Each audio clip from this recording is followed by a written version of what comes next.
how we plan for the battle bunker is we have a standard that we know is going to be tough, but we add the challenge aspect in there to really get the gears going. Because, like I said, when you're in an intense situation, obviously we're not shooting bullets at people, but I feel like the next best thing is when you have a challenger and when you say, okay, I need to beat this person because there are stakes or there's cash or whatever is on the line. When we bring people out to the battle bus, they may do 16 pull-ups because they have a crowd watching them, the cameras on them, and they're earning money. And we do it in a family-friendly way. Like I mentioned, we don't punish people if they don't perform a certain way. We just increase the stakes so they can Hmm. perform. And when you're doing these sort of things, do you find that that's the problem with a lot of people is that they only do sort of one certain emotion? Do you find that when you set up the battle bunker, when you used to have to find the key for the safes and stuff like that, that cognitive challenge as well kind of threw people because we're not used to working the whole body as much as just physically or mentally with like computer games, etc.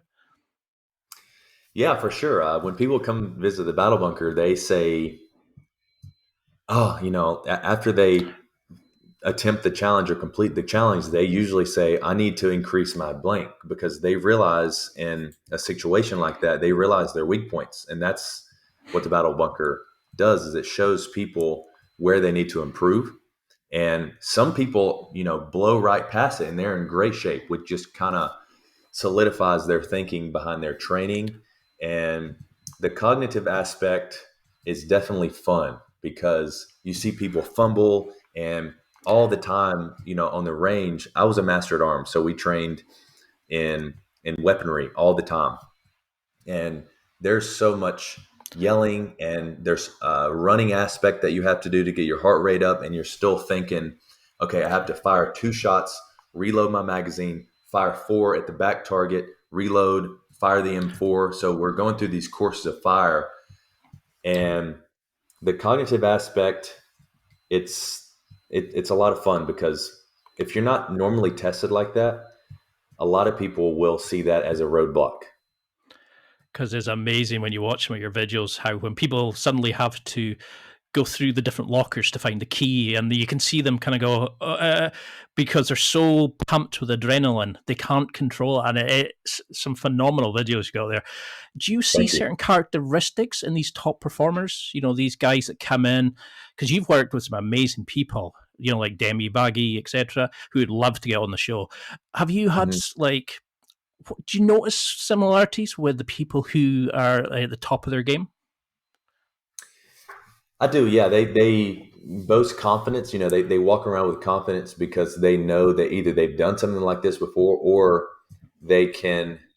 We call it in the Navy. We called it going into the black. If you go into the black, chances are you're forgetting what's happening around you. You're paralyzed by analysis, and it's almost impossible to make it to the next step because your mindset is in the black. You're confused. You're rushed by adrenaline.